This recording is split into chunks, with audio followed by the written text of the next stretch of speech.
Helo, Ceri-Anne Bowen ydw i. Fi byw yn Sgleddau, a fi wedi mynd i ysgol Gwobrau a nawr fi studio yn Coleg. Fi'n meddwl Cymraeg yn book is good, achos mae ti dysgu Cymraeg i plant yn bach. Mae'n bach so they can think, they have more knowledge of their Welsh language, and they can learn at a little age how much it's important to carry on the Welsh language. And they can, when they grow up, they can learn and get best possible jobs. If we teach them at a small age, they can get best possible opportunity in their lifetime.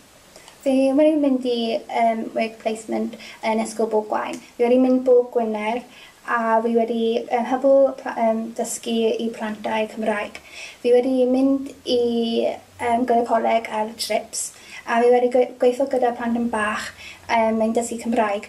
Fi siarad Gymraeg a mae'n gallu gweud i bobl arall beth ti'n gweud. Yn y fwrw, fe eisiau gweithio yn midwifery.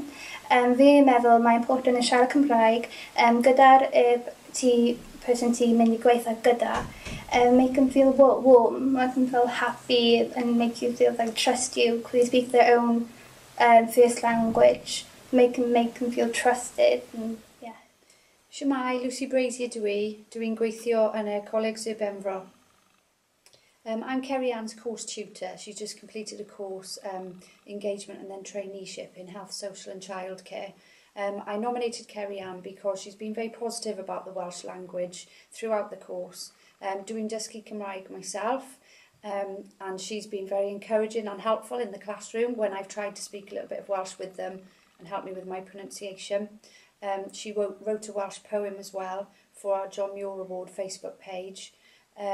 The only student that did that in the class, and we did have a couple of Welsh speakers in the class. And also she went to work placement for 6 months at Ysgol Gwobrau and helped the children there with their Welsh. And another activity, they went to Forest School with Tafn Spike Primary School, and they did a little activity where they had to have their own imaginary national park. And the group of students that Ceri-Anne was working with, a couple of them were Welsh speaking, and without any prompting from staff, she encouraged the children to present their national park in the medium of Welsh and English, so that was really good. I think Ceri-Anne should win the award because of the way that she's been really proud of the Welsh language and the way that she's promoted it throughout the course, speaking Welsh with her fellow peers and myself. And do it. I think it's a great opportunity because I come from a place that my mam gyd yn siarad Cymraeg I fi, but all my mam dim gallu siarad Cymraeg, and my grandad dim gallu siarad Cymraeg. Ond fi gallu siarad Cymraeg yn y ysgol, yn ysgol Llan, yn wedi mynd I ysgol Gwobrau, a yn coleg, fi ddim gallu siarad Cymraeg yn y gartre fi.